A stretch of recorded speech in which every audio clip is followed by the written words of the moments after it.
चुड़ैल का बदला चल का बदला। चुड़ैल कहानी हिंदी में सबसे अच्छी कहानी लिखी हुई एक बहुत ही खूबसूरत गांव था जिसका नाम था बीरंग। यहाँ सभी लोग बहुत खुशी खुशी से रहा करते थे।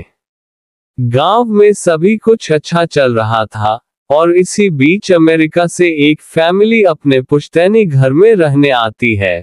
उस परिवार में पति पत्नी और उनका छोटा सा बेटा थे जो अपने हवेली में रहने आए थे। सभी के आते ही गांव वालों में खुशी की लहर दौड़ पड़ी, क्योंकि यह फैमिली कोई और नहीं बल्कि इसी गांव में रहने वाले एक पुराने जमींदार की थी और गांव वाले उनकी बहुत इज्जत करते थे। सब कुछ ठीक चल रहा था, लेकिन अचानक एक दिन इस परिवार के बच्चे की तबीयत अचानक बिगड़ने लगती है। सभी को लगता है मौसम का परिवर्तन हुआ होगा, लेकिन बात तो कुछ और ही थी। धीरे धीरे लड़के का चेहरा नीला पड़ने लगा। आनन फानन में परिवार ने डॉक्टर को बुलाया और डॉक्टर को भी कुछ समझ नहीं आया तो उसने पास में ही बने एक हॉस्पिटल में उन्हें स्वास्थ्य परीक्षण के लिए आमंत्रित किया ताकि बच्चे की बीमारी का पता लगाया जा सके। परिवार ने डॉक्टर की सलाह अनुसार हॉस्पिटल जाना जरूरी समझा। सारे परीक्षण होने के बाद भी कुछ नहीं हासिल हुआ।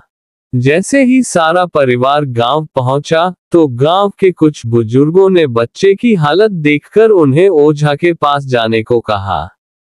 आज भी गांवों में पुराने रीति रिवाज के अनुसार झाड़ फूंक करके इलाज करने की प्रथा कायम है। परिवार सभी सदस्य बच्चे के लिए ओझा के पास भी जाने को तैयार हो गए। गांव के पास ही पहाड़ी में एक बाबा रहते थे जो कि काली विद्या में भी माहिर थे। जैसे ही उनके आश्रम की सीढ़ियों में वह बच्चा अपने परिवार के साथ पहुंचा तो ओझा जोर जोर से चिल्लाने लगे, तू क्यों आई है? इतने बरसों के बाद भी तेरा बदला शांत नहीं हुआ।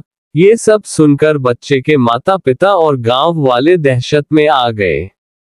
उन्हें समझ नहीं आया कि बाबा को इतना क्रोध क्यों आ रहा है, जबकि उन्हें अभी तक कोई बात बताई नहीं गई। लेकिन बाबा तो काली माया में पारंगत थे, इस वजह से उन्हें रूहानी ताकतों को पहचानना आता था। सभी लोगों ने आश्रम में प्रवेश किया, लेकिन बाबा ने केवल उस बच्चे को पास आने को कहा। बच्चे की हालत बहुत ही खराब थी। उसकी आंखें लाल हो चुकी थी, उसका शरीर नीला दिखाई पड़ रहा था और उसके शरीर का तापमान आम बुखार से कहीं ज्यादा था। ओझा ने विभूति उठाकर के बच्चे के मुंह पर फेंका। बच्चा जमीन पर लेट गया और जोर जोर से हाथ पैर हिलाने लगा। किसी को कुछ नहीं समझा रहा था कि बाबा की विभूति से क्या चमत्कार हुआ कि बच्चा अपने आप जमीन पर लेटकर ऐसी हरकतें करने लगा। तभी अचानक बच्चा अपने पैर की उंगलियों के बल खड़ा हो जाता है और बहुत ही खूंखार औरत की आवाज में ओझा को उसके पुराने नाम से बुलाया, अरे वो प्रेमनाथ, मैं तुझे नष्ट कर दूंगी। लड़के का ऐसा स्वर सुनकर उसके माँ बाप घबरा गए। लड़के को इस अवस्था में देखकर उन्हें कुछ समझ नहीं आ रहा था कि ऐसा क्यों हो रहा है। तभी ओझा ने एक मंत्र पढ़कर बच्चे को अपने काबू में किया। सारे गांव वाले ओझा से पूछने लग, बाबा ये सब क्या है? ये बच्चा ऐसा क्यों कर रहा है?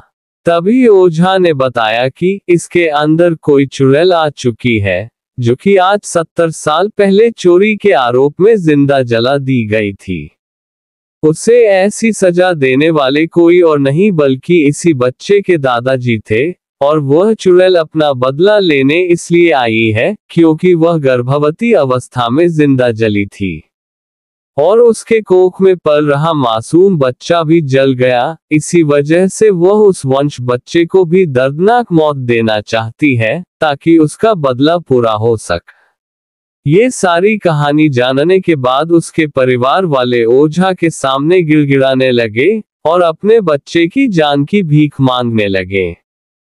तभी ओझा ने अपनी घोर तपस्वी शक्ति से मंत्रों के उच्चारण के साथ उस चुड़ैल को मासूम बच्चे से बाहर निकाल दिया और कुछ ही क्षणों में बच्चा सामान्य हालत में आने लगा।